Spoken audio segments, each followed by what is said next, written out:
पूज्यपाद श्री उड़िया बाबा जी महाराज कहते हैं, अय उपासक, मन में यदि कोई वासना रखोगे तो तुम्हारा पुनर्जन्म निश्चित है।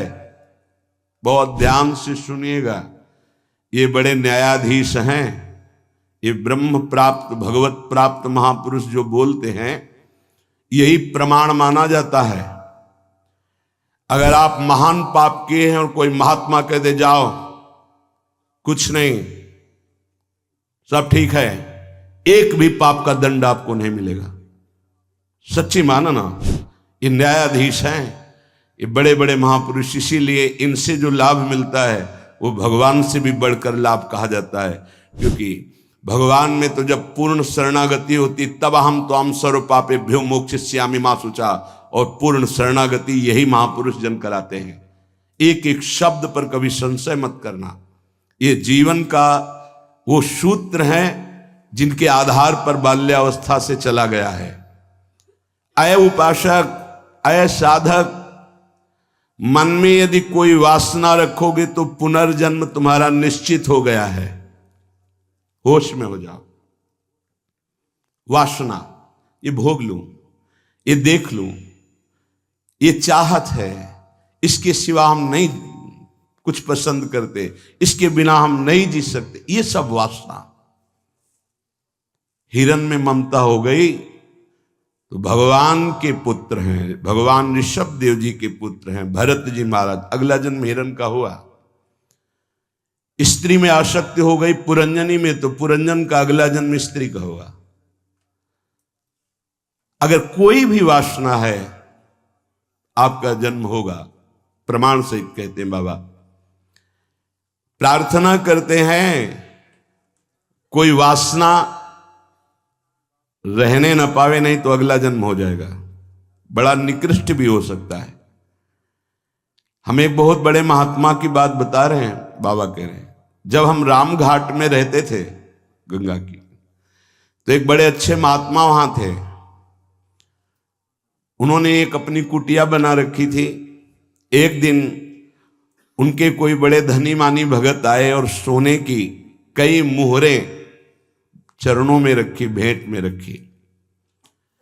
उन्होंने सोच करके ले लिया कि संत भंडारा करेंगे, और गीता जी के एक बस्ते में बांध कर रख दिया। वस्त्र को आवेष्टित करके ग्रंथ को जब रखा जाता है तो उसे बस्ता कहते हैं। एक रस्सी होती और उसको जब ऐसे करके कई बार लपेटा है, उसी में वो स्वर्ण की मुद्राएं रख दी, मोहरें। सोचा कि कभी समय आएगा तो हम भंडारा कर देंगे। कुछ संतों ने उनसे कहा चलो तीर्थ यात्रा करने बद्री नारायण चलते हैं। चिंतन में आया कि वो मोहरे रखी, भंडारा करना था, पर संतों से कह नहीं पाए और चले तो बद्री नारायण नहीं पहुंच पाए, रास्ते में ही प्राण निकल गए। प्राणों का क्या भरोसा, कौन सा कदम आखिरी होगा किसको पता, कौन सी श्वास आखिरी होगी किसको पता। इसलिए बहुत चतुर सुजान वो हैं कि कोई संकल्प नहीं रहने देते, नहीं रखना चाहिए। चतुर सुजान साधक कल हम ये करेंगे, नहीं नहीं, अगर श्री जी ने चाहा तो कल ऐसा हो जाएगा। शब्दों में बंधना, शब्दों में ही मुक्त होना, संकल्प में ही बंधना और संकल्प से ही मुक्त हो जाना, दोनों बातें हैं। कल मुझे अमुक जगह जरूर जाना है, तुरंत अंदर से हाँ श्री जी ने चाहा तो जरूर चले जाएंगे। वाणी से भले चूक हो जाए, अंदर से चूक नहीं होनी चाहिए। तत्काल आराध्य देव को बीच में लो, नहीं फंस जाओगे। एक बार भी आराध्य देव को बीच में नहीं लिया, रास्ते में प्राण निकल गए। चिंतन चल रहा था कि लौट के आएंगे, तो स्वर्ण मुद्राएं जो रखी उनको बेच करके फिर भंडारा करें। सदिच्छा भी नहीं रखनी, ये बहुत सूक्ष्म विषय है। अब उनका शरीर छूट गया। शरीर जब छूट गया तो शरीर की अंतिम क्रियाएं हुई जो संत की होती।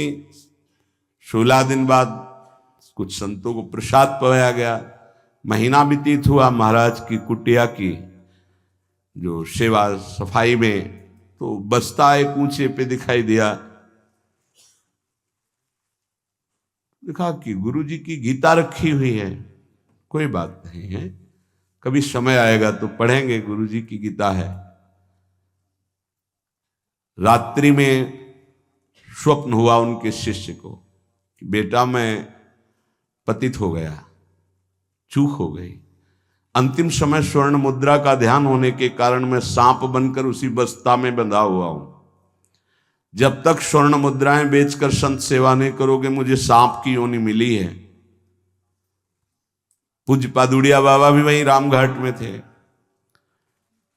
उन्होंने स्वप्न सुनाया कि ऐसा ऐसा गुरुजी का स्वप्न देखा। तो सब संत एकत्रित हुए, सबके सामने जे ही बस्ता खोला गया, सोई नवीन अवस्था का सर्प फड़ काट के खड़ा हो गया। स्वप्न सच्चा निकला, क्योंकि वो आदेश हुआ था गुरु जी का। वो एक स्वप्न नहीं था, वो एक आदेश था। इसलिए सब संतों को एकत्रित किया था कि ऐसा कुंडली मारे, फन काढ़े उन्हीं स्वर्ण मुद्रा के ऊपर। वही महात्मा जी चूंकि स्वप्न में बता चुके थे। उस वस्त्र में देखा गया कोई छिद्र नहीं था जिससे सर्प घुसकर पहुंच सके स्वर्ण मुद्रा तक, क्योंकि कई लपेट होते हैं बस्ता में। ये देखकर सब महात्मा आश्चर्यचकित हो गए कि भाई थोड़ी सी असावधानी हुई कि स्वर्ण मुद्रा का चिंतन बना तो सर्प होकर के गुरु जी को बैठना पड़ा। उस सर्प को बड़े सम्मान, किसी को कुछ नहीं काटा, कुछ नहीं छेड़ा, उसको बहुत सम्मान से आदर पूर्वक जंगल में जाके दुखी होकर शिष्यों ने छोड़ा और उन मोहरों को बेचा गया। संत भंडारा हुआ, उनकी जो ही वासना की पूर्ति हुई, ये वासना बन गई थी, तो ही शरीर छूटा उनका और अपनी गति को प्राप्त हुए। इसलिए उपासक, ये सद्वासना थी।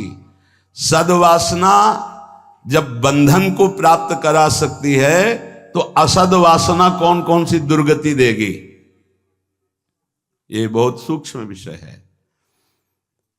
एक महात्मा पधार रहे थे तो वृक्ष के नीचे लेटे थे, ऊपर आम का फल था। पके हुए आम के फल में दृष्टि चली गई। अंतिम समय तो उसी में कीड़ा बनकर आम के पेड़ में आए। शिष्य समर्थ थे, उनको ध्यान के द्वारा जब पता चला तो उन्होंने फिर भजन बल से अपने गुरु जी का उद्धार किया। कई बार ऐसा देखा गया है कि शिष्य के द्वारा गुरु को भगवत साक्षात्कार होता है। सुतीक्ष्ण जी को पहले से ठाकुर जी का साक्षात्कार हुआ, साथ लेकर फिर अपने गुरु जी के पास साक्षात्कार करवाने प्रभु को गए। बड़ी महिमा है भजन की। गुरु प्रदत्त भजन से बड़ी सामर्थ्य शिष्यों में जागृत हो जाती है।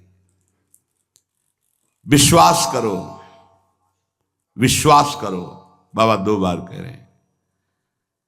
जो कह रहे हैं उस पर विश्वास करो। कोई वासना मत रहने दो, ढूंढ ढूंढ करके वासना को नष्ट कर दो।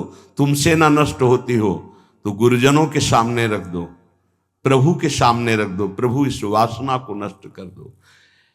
देख लो, भंडारे की वासना ने सांप बना दिया, मृग की वासना ने मृग बना दिया, हिरन बना दिया।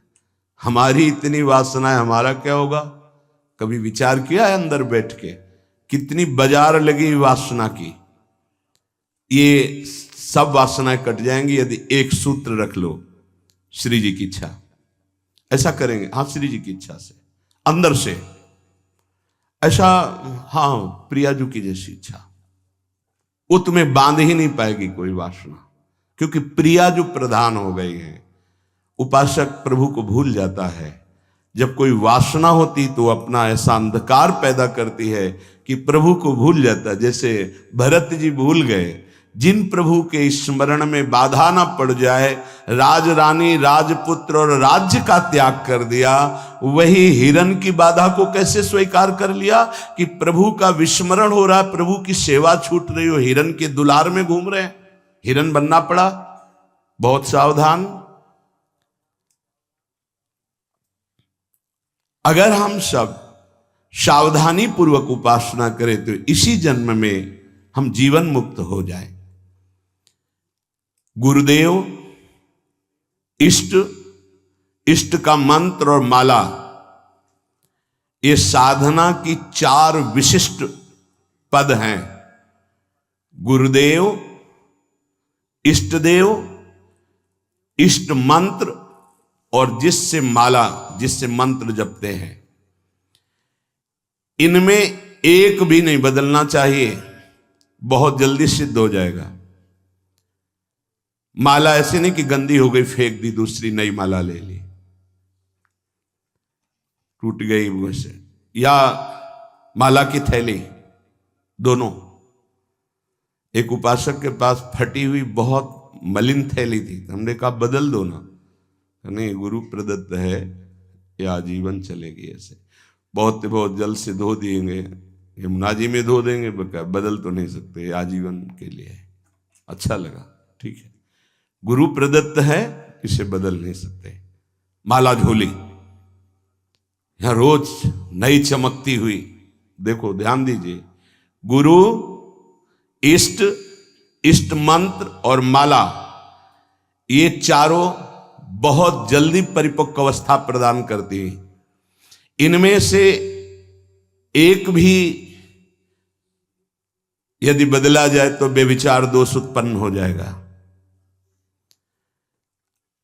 गुरु, इष्टदेव, इष्ट मंत्र, मंत्र जपने की माला और माला झोली सहित, इसे खिलवाड़ ना समझे। यदि तुम किसी की माला चुरा लेते हो तो कभी तुम्हें उसके जपे हुए का फल नहीं मिलेगा, और यदि तुम्हारी माला कोई गिर जाए, भूल जाए, कोई चुरा ले, तो तुम्हारे आधे भजन का प्रभाव निष्फल कर दिया जाएगा। ये न्यायाधीश बोल रहे हैं। माला प्राणों से भी अधिक प्यारी रखी जाती है, ऐसे नहीं कि जहां मन आया वहां रख दिया, नहीं, सदैव अपनी छाती से माला लगा के रखी जाती है। अगर कोई बात करनी, कोई सेवा करनी, तो माला को यहां ऐसे रख लिया, गले में डाल लिया कि नहीं से। अब कुछ लोग ऐसे नहीं रखी जाती, अगर माला रखना भी है तो उसके नीचे आसन होना चाहिए, उससे हम मंत्र जपते, खिलवाड़ नहीं। यदि चोरी चली गई तो भी आपका आधा भजन निष्फल हो जाएगा, और चुराने वाले को कभी भी जितना जप करेगा उसका फल नहीं मिलेगा। किसी की माला से जप नहीं करना चाहिए। मिली हुई माला को जहां मिले वहां सम्मान से टांग दो, कभी लौटेगा वो तो ले लेगा, कभी माला पड़ी हुई उठाना नहीं चाहिए, लेना नहीं चाहिए, उससे कुछ लाभ आपको मिलेगा नहीं। अगर यहां माला पड़ी है तो यही टांग दो, जिसकी माला है अगर वो वापस आएगा तो वहां मिल जाएगी उसको। कभी आप किसी की माला से जप न करें। जो किसी की माला चुरा लेता है उसकी कभी आध्यात्मिक उन्नति उससे नहीं हो सकती। माला, झोली, इष्ट मंत्र, गुरुदेव और इष्ट देव आजीवन एक ही रखे, बदलाव न करे। यावत जीवन इन चारों को एक रखे, गुरुदेव, इष्ट देव, इष्ट मंत्र, इष्ट माला, उपासक बहुत जल्दी परिपक्व अवस्था को प्राप्त हो जाएगा। ये बातें बड़ी गूढ़ हैं, ये आध्यात्मिक सत्संग, इसलिए आपको सुनने को मिल रही। कर्म 4 प्रकार के होते हैं। एक कर्म जिनसे यहां भी सुख मिले और परलोक में सुख मिले,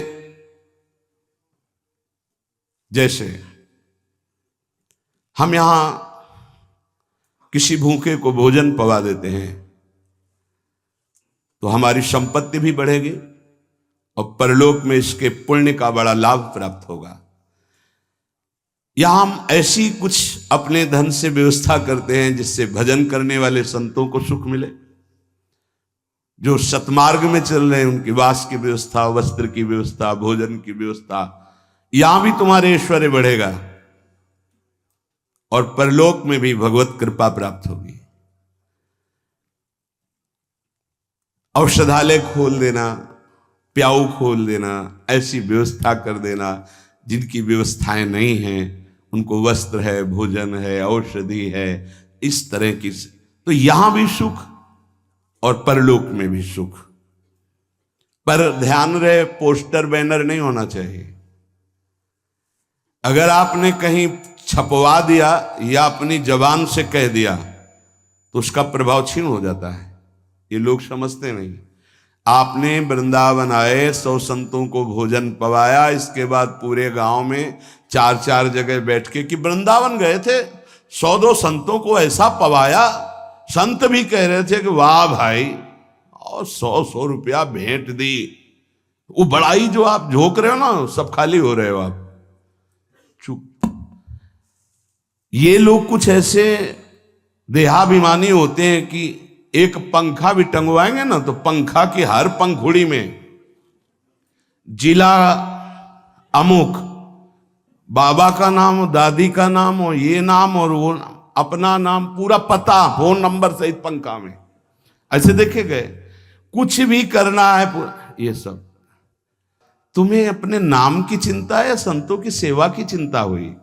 तो ये ध्यान रखो, जिनमें यहां भी सुख मिले और परलोक में सुख मिले उसे सत्कर्म कहते हैं। सत्कर्म गुप्त होना चाहिए, पर अभिमान गुप्त होने नहीं देगा, पक्का। वो चाहे दीवाल से कहेगा जरूर। ये अंदर देख लेना, फूलन आएगी, कहना कुछ तो ऐसा कि बाद में संत पाएंगे, पहले ही परिक्रमा मार्ग में बोर्ड लग जाता है, आज यहाँ 100 संत सेवा और अमुक जिले के अमुक अमुक अमुक ऐसे। तब ये लगता है कि कैसे तुम नादान बच्चे हो, तुम्हें इतना बड़ा सौभाग्य सुकृत का मिला था, इतना महान सत्कर्म, और तुमने सब मिटिया मेट कर दिया। और उनको लगता है कि सत्कर्म का फल यही है। 100 रुपया के अगर फूल डालने हैं तो फिर 100 लोगों को तो पता चलना चाहिए कि वीडियो में कि हम ही फूल डाल रहे थे। बड़ा हम का खेल चालू है। ये कर्म तभी परलोक में आपको मिलेगा जब यहां आप गुप्त रखें। देखा है आपने गुप्त कैसे कमाई की जाती। बहुत बड़ी यज्ञ की थी, मैदा फैक्ट्री के मालिक थे। जब वो आते थे कानपुर में गुरु आश्रम में संत दर्शन के लिए, तो 20 गाड़ियां उनके साथ होती थी, और आधा किलोमीटर पहले ही रुक करके नंगे पैर पैदल आते थे। जब वो यज्ञ करवाए तो एक हाथ में झाड़ू सोहनी और एक में डलिया, और जो ऐसे खा पी के दोना पत्तल फेंक देते वो उठाते। कहीं कोई पोस्टर नहीं, कहीं और इतनी दिव्य, सब खान पान सामग्री सब ऐसी, और वो केवल चेक करते थे अपने कार्यकर्ताओं का, झाड़ू लिए हुए वो लिए। कोई जैसे पूछता यज्ञ कौन करवा रहा, तो बोले हमको तो यहाँ दोना पत्तल फेंकने की सेवा मिली, हमें तो पता नहीं। कोई जान नहीं पाया कौन करवा रहा है। अपने लोग इसलिए जानते थे कि प्रेरणा से हो रही थी। ऐसे सत्कर्म की कोई जान ही नहीं पाया कि किसने करवाई यज्ञ। और इतना बड़ा खान पान, कानपुर महानगर जहां लाखों लोग खाते पीते, उनके पास कोई कमी नहीं, कहीं भी कोई अभिमान का लेश मात्र नहीं। दूसरा मतलब पहला है जो इस लोक और परलोक दोनों में सुख प्रदान करे, वो ऐसे धार्मिक सत्कर्म। दैन्यता की मूर्ति, साधुता अपने आप आ जाएगी जब आप ऐसा समर्पण करेंगे। कितने ऐसे, एक नहीं कितने ऐसे जिनको ये है ही नहीं कि हमारी जानकारी कोई, कि हम कुछ सेवा करते हैं। अहम को पुष्टता चाहिए। इस लोक परलोक में यदि अपने कर्म का जो सुकृत है, तो भगवान से प्रार्थना करो कि कोई न जान पावे, ऐसा कार्य करो, तो वो आपको इस लोक और परलोक दोनों में उन्नति प्रदान करेगा। दूसरा, जिनमें यहां भी दुख और परलोक में भी दुख। पहला है यहां भी सुख और परलोक में सुख। दूसरा है यहां भी दुख और परलोक में दुख। परिस्त्री गमन, जो दूसरे माताओं के साथ, बहनों के साथ व्यभिचार करते हैं, यहां भी दुख और परलोक में दुर्गति। अगर गृहस्थ हो तो एक पत्नी जो आपने पाणी ग्रहण किया है, बस। दूसरा मदिरापान, मद्यपान, यहां भी दुख, परलोक में दुर्गति। द्वैत कीड़ा, जुआ, यहां भी दुख, परलोक में दुर्गति। हिंसा, मांस खाना, यहां भी दुर्गति और परलोक में भी दुर्गति। देख लेना, खूब मांस खा लो, फिर तुम्हारा मांस जब अंतिम समय सड़ेगा ना और तुम्हारी जब दुर्गति होगी तब तुम्हें पता चलेगा। अभी तो खा लो, अभी तो तुम बातें बना लो, समय आएगा तब तुम्हें ऐसा जलाएगा। कभी कभी ऐसा लगता है कि ये मानव देह केवल संत कृपा से ही लाभ ले सकता, अन्यथा नहीं ले सकता। ये कोई पक्षपात की बात नहीं। जिनको संत समागम नहीं मिला है, पूरा पशुवत जीवन व्यतीत हो रहा है, पशुवत जीवन। बस इतना लक्ष्य है, कितना भोग भोग लें, कितना विषयों का सेवन कर ले, बस इतना ही उनका लक्ष्य है। वो चाहे पैसे के बल से, वृद्धावस्था पैसे के बल से, वही विलासिता, वही भोग, सोच नहीं रहे कि किस लिए आया था, क्या करना। यहां भी दुख और वहां भी दुख। जो दूसरों को दुख देता है, हिंसा करता है, व्यभिचार करता है, मांस खाता है, यहां भी दुख और परलोक में भी दुख। तीसरा, यहां सुख, परलोक में दुख। जो कर्जा ले लिया वापस नहीं किया, कई तरह के ऐसे दूसरों को लूटने वाले, दूसरों के नाना प्रकार से सुख चुराने वाले जो लोग हैं, वो यहां सुख का अनुभव करने के लिए करते हैं। अपहरण कर लिया, ऐसा कर लिया, चोरी कर लिया, ऐसा। इसके बाद का परिणाम परलोक में तो भयानक दुख मिलेगा और सबसे बड़ा दंड होता है, मन जलता रहता है। कोई भी अधर्म करने वाला मन कभी प्रसन्न नहीं रह सकता, निर्भय नहीं रह सकता। वहीं संत निर्भय रह रहे और वो भयभीत है, प्रतिपल अस्त्र बांधे हुए। जो यहां भोग प्रधान जीवन है, दूसरे का सुख छीनता रहता, छल कपट, बहुत कपटी स्वभाव होता है लोगों का। कोई बिरला ऐसा होता है जो भजन के साधना के बल से कपट को मिटा करके सरल स्वभाव न मन को टिलाई। नहीं तो सांप जैसी टेढ़ी चाल होती, सामने कुछ और, पीछे कुछ और, बोल कुछ और रहा है, कर कुछ और रहा है, सोच कुछ और रहा है। ऐसे लोग यहां सुखी दिखाई देते हैं। लोगों के प्रश्न भी रहते हैं, झूठ, कपट, छल, हिंसा, चोरी, ऐसे लोग यहां सुखी दिखाई देते हैं बड़ा, लेकिन परिणाम उनका बड़ा भयंकर होता है, महान दुख को प्राप्त होते हैं। पहला है यहां सुख वहां सुख, सत्कर्म। दूसरा है यहां भी दुख वहां भी दुख, असत्कर्म। तीसरा है भोग कर्म, दूसरों का धन छीनना, भोगों में मगन रहना। यहां तुम्हें सुखी दिखाई देंगे, बड़ा परिणाम एकदम विध्वंसक होगा, मिट्टी में मिल जाने वाला, कुछ नहीं बचेगा, सर्वनाश हो जाएगा। इसको आप आंख खोलकर देख लो, संसार में रहते हो, समाचार आदि के द्वारा संसार की जिनकी झूमती थी मिट्टी में मिल गए। अधर्माचरण करने वाला कभी सफल नहीं हो सकता। झूमती थी, अभी से लेकर इतिहास साक्षी है। जिस लोक में भुजा ठोक देता था, लोकपाल भयभीत हो जाते थे, मिट्टी में मिल गया। ऐसे ही है अधर्माचरण, चोरी, हिंसा, बल विक्रम के द्वारा दूसरे की संपत्ति को छीनकर भोगो, ये बहुत देखा है, नष्ट हो जाते हैं। समय आने पर विध्वंस, और परलोक में तो दुर्गति ही होती है। चौथा, ये बहुत जोर का है, यहां दुख, परलोक में परम सुख। ये है त्यागी महापुरुष, जिन्होंने यहां जानबूझकर समस्त भोगों का त्याग करके भगवान के लिए महान दुख को आमंत्रित किया। गर्मी, सर्दी, बरसात, निंदा, अपमान, काम, क्रोध, लोभ, मोह, मद, मत्सर, सबको सह रहे हैं। राधा राधा राधा राधा राधा, ये परम पद में आरूढ़ होंगे। तपस्वी, नाम जापक, व्रत उपवास, योगाभ्यास, साधना, इनके द्वारा पूरे जीवन कष्ट सहते रहते हैं और जगत मंगल और परम पद की प्राप्ति, ये 4 प्रकार के कर्म होते हैं, जिनमें यहां सुख वहां सुख, वो दान पुण्य सत्कर्मादि, जिनमें यहां दुख और परलोक में दुख, पापाचरण, एक शब्द में बोल सकते हैं पापाचरण, तीसरा भोगाचरण, जिसमें यहां सुखी दिखाई दे रहे लेकिन परलोक में इनकी दुर्गति होगी। दुखिया को न सताइए, दुखिया देगा रोए, और जब दुखिया के मुखिया सुने तो तेरी गति का होए। किसी को कमजोर समझकर आप फंसा दिए या कष्ट दे दिए या मार दिए और आप पदवी पे पहुंच गए, तो परम पदवी वाला जब दृष्टि डालेगा तो तुम्हारी धज्जियां उड़ जाएंगी। ये बहुत होश में, जो शब्द दूसरे के हृदय में चोट पहुंचाकर परम पद में पहुंचा दे, वही साधु के शब्द होते हैं। उठो, जागो, भूल मत करो।